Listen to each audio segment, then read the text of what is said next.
Hey everyone, today I'm going to show you how to use a round loom to make a scarf. Now I've shown you how to make scarves on a rectangular loom, and this is similar but different, and so some of the techniques are just a little different, and I thought it would be interesting to go ahead and show you that. So let's go ahead and get started.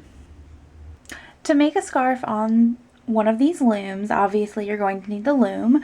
Now you can use any of the round looms. This one is the smallest one that came in the kit that I bought. I've had this kit for about, I'm going to say at least 10 years. Yeah, so it's a little old. It's a Nifty Knitter brand, but you can still buy those. Anyway, so this one has 24 pegs and it's 5 inches in diameter, so 5 inches across. So that's the one I'm going to be using for this. You'll need the little pick tool that comes with the kit. You're going to need a tapestry needle. And then you're going to need the yarn. Now for this one I am going to use 2 strands of worsted weight yarn. I've got these caked up because I had used the other half of the skeins for a different project. So I just went ahead and put them on my ball winder and went ahead and did that. So I'm going to hold this double when I do the, when I wrap. But you can, if you want, go ahead and you can use a bulky weight yarn. You only need 1 strand for that. And for instance, this is a bulky weight yarn. Okay, so you could use this if you wanted, and like I said, you would only need 1 strand. So you can see the difference in the thickness of it. So that's the reason you would only need 1. You can use just the 1 strand of the bulk of this worsted weight yarn if you want, but I personally like the way that it looks with 2 strands. I find that if it's just 1 strand of this thinner yarn, it just tends to look a little more open than I want it to be. Now with regards to how much yarn you're going to need, these skeins were Red Heart Super Saver, and those are larger than average skeins. So obviously I was able to get more than 1 project out of each skein, but if you're going to use the bulky yarn, this thicker yarn, you are going to need anywhere from 2 to 3 skeins, maybe even more if you want like a really long scarf. And then if you are using the thinner yarn, if you use the Red Heart Super Saver like I did, you should have no problems whatsoever to get whatever length you want. If you use a more regular size skein, so for instance, this is Vanna's Choice and it is 100 grams, 3.5 ounces. You can see it's 170 yards or 156 meters. You would need a couple of these, basically 1 in each color, and that should be plenty to get you through the scarf. You may need, it really does depend on the length of the scarf that you want. If you are making one that is extra long, you will of course need more yarn for that. But I have been able to make the scarves with, since I used 2 different colors, I've been able to use 2 of these particular skeins. So you shouldn't have any problem with that. Alright, so let's go ahead and get started. Okay, the first thing that you're going to need to do is make a slip knot, and all you have to do for that is just wrap the yarn around your finger, put your finger under that loop, grab that and pull through. Okay, and see it's a pretty big loop, but once you put it on this little end peg here, and you grab the longer, it'll tighten right up. You don't have to pull it really tight. We're just using this to make sure that the beginning stays on. Now all that we're going to do for this is just do a basic E-wrap. That's when you just wrap the yarn like this.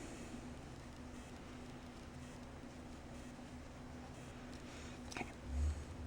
So you can see I'm going to the right. You could technically go to the left if you wanted, but I'm going to go to the right.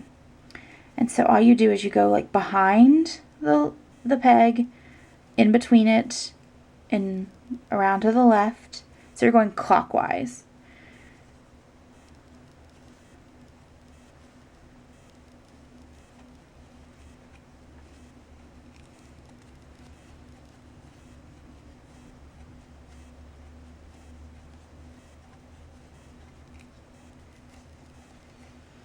Okay, now once you get back to the beginning, If you want, you can wrap it around that end peg, and then you'll just put your thumb there to hold it. And you just put your thumb around there and hold it, but basically we're just pushing it down for this first one. So just mush it around. Okay. And then just continue to wrap. Now, don't do this so tight that you're going to have, that you'll have a hard time getting the yarn off the pegs later, but you don't want to, you just be able to feel it, really. Like if you're pulling too tight, you'll notice. Your hand will probably give you a little warning signal that you're maybe pulling too tight, but also you'll see that the yarn will feel like strained. See? That's what the yarn normally looks like, but if I pull on it, you can see it does that, and you don't want to do that. We're just wrapping it around.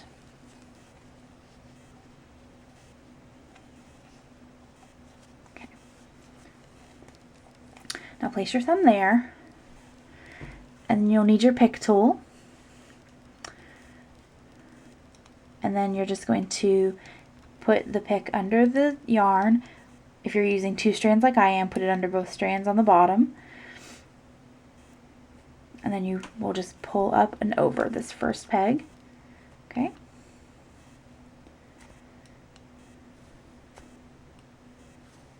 Then you're just going to go all the way around.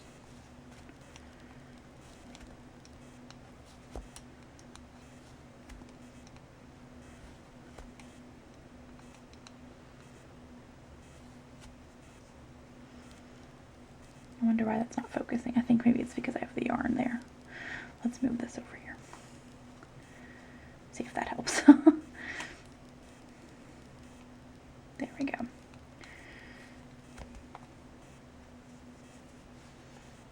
Now, as you go further around, I tend to continue to hold on to the part where I just wrapped it from the last peg or in the round, and I will just like sort of drag it along with me like that across. But it's up to you. I'll show you how to secure it a different way if you want when I go to the next round, since I know that's sometimes a little easier for people.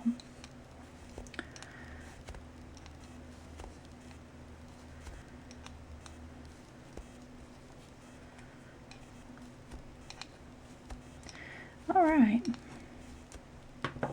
There you go. And then you're just going to, once again, just push it down.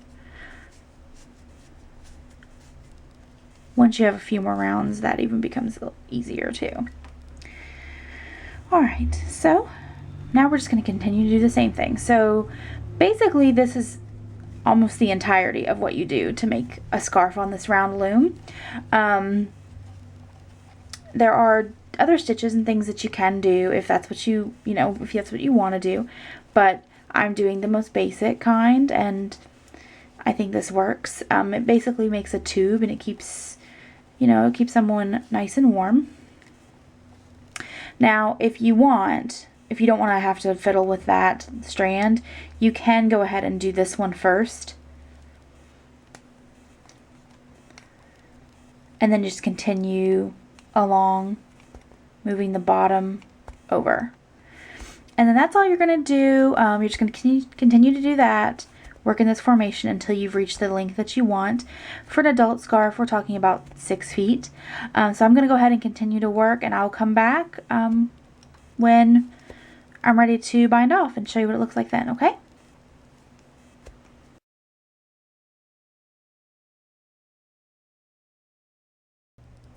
After you've done a few rounds, you can go ahead and take this slip knot off of this peg. And you can, as long as you didn't put it on there too tight, you should be able to do it with your fingers. If not, use the little pick tool. And then you're just going to pull it straight like that. And then you're going to reach, so you can see it right there. And just grab it with your fingers and pull it through so it hangs down through the middle. Okay? I thought you guys might like to see what the beginning looks like. Now on the rectangular loom, these loops were very, very loose. They are still pretty loose on the rounder looms, or not the rounder looms, the round looms. But they're not as loose as the rectangular ones, but you can see, they're still much looser than the stitches above that. Sorry about that, that's my phone. So you can see they are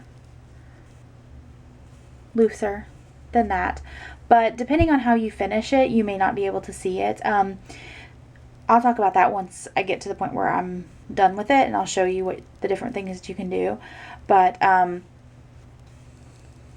yeah, it's not too bad. You can totally just leave it be and not have to worry about it at all if you don't want to. So I showed this on the scarf tutorial I did on the rectangular loom, so I thought I'd go ahead and show it again. So you can see this one has 3. Basically, if you forget to do the one before the round that you just wrapped, I'll show you how to do that. All right, I'm gonna go ahead and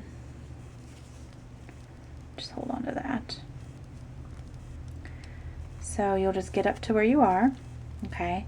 And then what you're gonna do is you're gonna take this top one off, okay?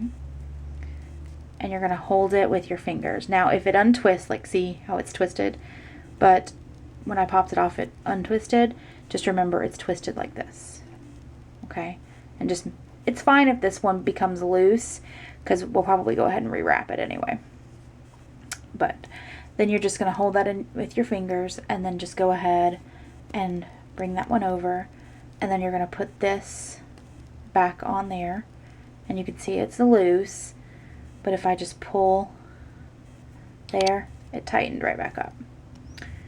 All right, and then you just continue to go around until you've reached the length that you want. Okay, I have finished the scarf. You can see I've got it folded up. I tend to fold it like this when I'm working on it. I just find it a little easier. Yeah, so now we're going to basically take the scarf off the loom. This is called binding off or casting off, just depending on what terminology you like better. There are a few different ways that you can do this, but this is just the way that I prefer to do. But, you know, if you know a different way and you prefer that, go right ahead. All right, so what I'm going to do is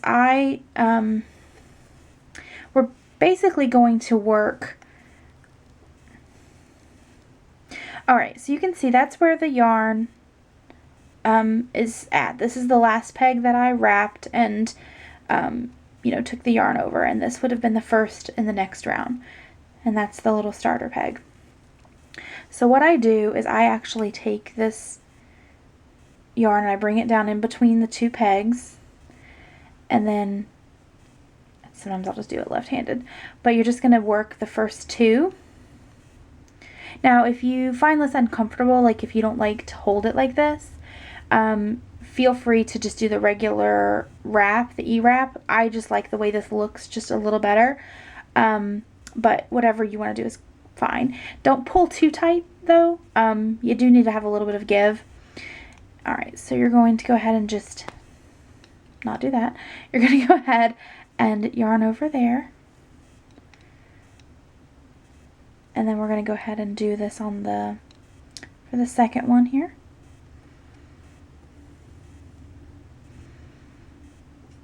Okay.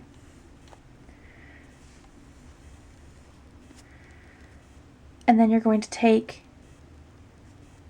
this first one, you're going to take it off the peg, and we're going to move it over to this left one, the one right to the left of it. Okay. And then you're going to yarn over again, and then you're going to take this loop off the peg and put it there. I know it seems a little complicated, but I promise it's not, and you'll get the hang of it. It's just, this happens to be what I prefer to do. I think the end looks, I don't know, I just find it looks slightly neater than if you do it a different way. Alright, and then we're going to go ahead and do the next peg the same way that we did that one there, only this time we're only going to do 1. So you just yarn over. Normally I just let that hang. You can hold it if you want, but I'm going to show you with using the tool in my right hand since I'm right-handed. Just make sure it's there, that's all. And then you can use your fingers or the tool and you just lift it off and move it over. Pull it snug, but not say snug, but just pull it so it's not like super loose. Okay. And then we're moving this back to this peg. I usually use my fingers to do that, but you can do it however you like. All right, and so you're just going to continue to do this all the way around.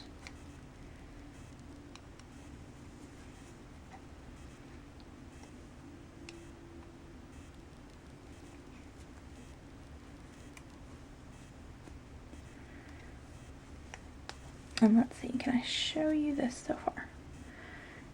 That's what it looks like so far. Okay. Let me go do a few more and then we'll do that. Just always remember to move that back over so that way this piece of yarn is in between two pegs with stitches on it.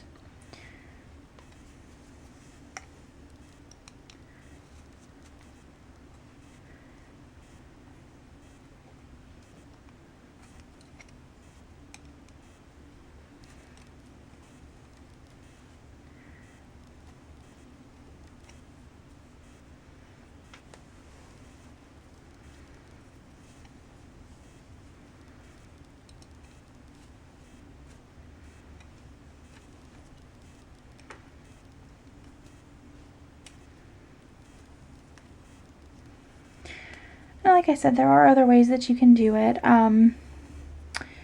If you prefer a different way, there are, I'm sure, other tutorials showing how to do that. I don't have any up yet, but if you guys are interested in other bind off methods, just let me know, and I will try. Now you can see I keep pulling on that just to make it snug. Alright, so there you can get a better idea of that. And let me show you, this is the finished or the first end. Okay, this was the first. And you can see like it's a little loose here, and I find that when I do the bind off this way, it looks closer, even though it doesn't roll like that as much, but it's not nearly as loose, but I feel like it just looks more similar. Alright, and then just go ahead and continue to do this.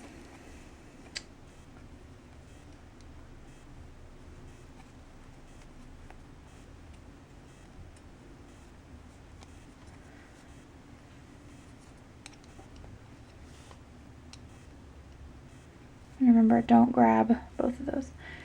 And this, it looks like it does not want to focus for some reason.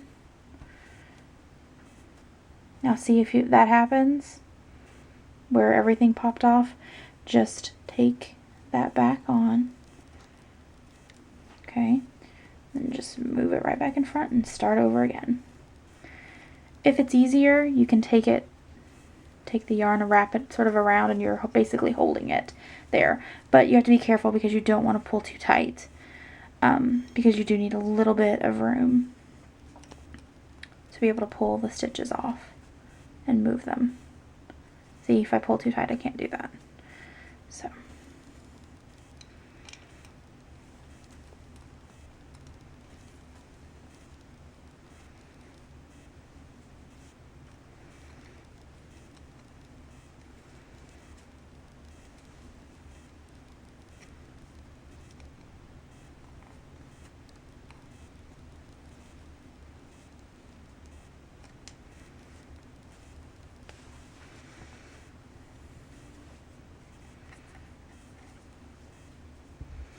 Alright, I have about half of this to do, and so what I'm going to do is just go ahead and finish working that, and I'll show you what to do when you get to the last one.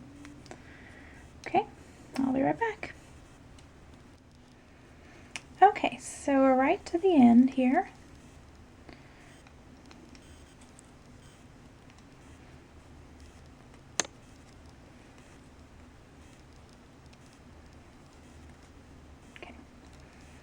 And see, basically we are done. Now I don't have very much yarn left, but if you do, just go ahead and cut just enough. You don't need a whole lot, maybe 8 to 10 inches.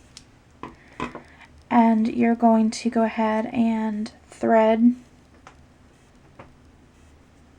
those ends into the tapestry needle.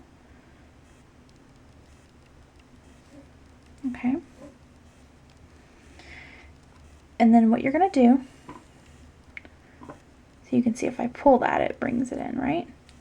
So you're going to bring the tapestry needle down through that last loop and then pull it off. And just let it fall through. Okay. Now you can see this is the end here, and it does look a little uneven, if you will. Okay, I'm going to move that. There we go. Okay. But there's an easy way to do it. Alright, and now, just to sort of tighten that end up, what you're going to do, without pulling too tight on that again, see right here? This is like your first row of stitches where they come up. And see this little loop right here? What we're going to do is take the needle and bring it up under both sides of that V. See, this is the V. So like dun, dun.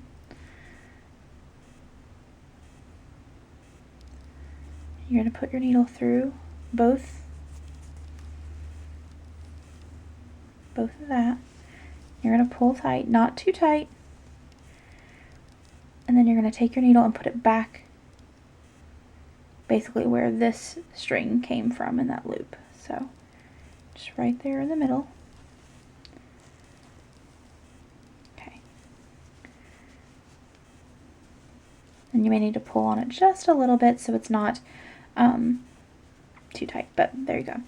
Alright, and that is the end. And then all you're going to do is you're just going to sort of turn it inside out just a little bit. Alright, and then you're going to go ahead and just weave in the ends. There are a lot of different ways you can do this. Basically the goal is just to hide them. If you're doing tassels, you won't actually need to do anything with this if you don't want to. You can just have it added on to the fringe. But what you need to do is just go in and do. But I'll show you what I'm going to do. I'm going to basically follow the stitches. So I'm just going to start kind of wherever. Go through there. And you'll go down there. Making sure to get under both strands, not just one like I did there. And let me show you. Basically what I'm doing is if you look, the yarn comes down and it makes these little loops, and then it goes over and it comes back down and it goes like that. See? And I'm just going to follow that. I'm just going to basically use my needle to go back through and just follow right over.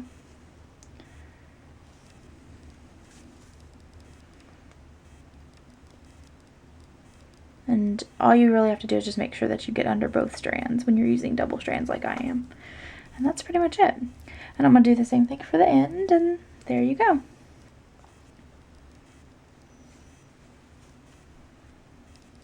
And once you've done how many ever you want to do, depending on how sturdy you need it, you can go ahead and snip the yarn if you want to, or what I'll do is I'll usually cut it just a little bit, and then I'll actually leave the end on the inside and just go like that. But that's really up to you. So you can decide to do it however you want to do. Okay, so this is the beginning end. This was basically your starting end. You can see it does roll a little bit, and it is a little wider than the tail end. The bind off end, just a little bit, but not too bad. But I like the way, see if I did pull this up there, you can see how that goes. I just find that this particular bind off makes it look as close as I can without making it too complicated on myself. Alright, there you go. That is a loom knitted scarf using the round loom. If you've done the one on the rectangular loom, you can tell it, obviously it looks different. It's also the rectangular one, it is technically kind of, I guess, double knit because it's double-sided. And this one, it is double-sided too because you're working in the round. So both of the scarves using those looms done the way that I've shown in other videos and this one, they make for really, really warm scarves, which I think is really nice, especially if you're doing them for charity or for gifts and you live, you know, in cold weather where I live, or the people that you're making it for live in cooler weather. Yeah, so there you go. All right, well, that's all I've got for you today. I hope you guys have a good one, and I'll see you all next time. Bye.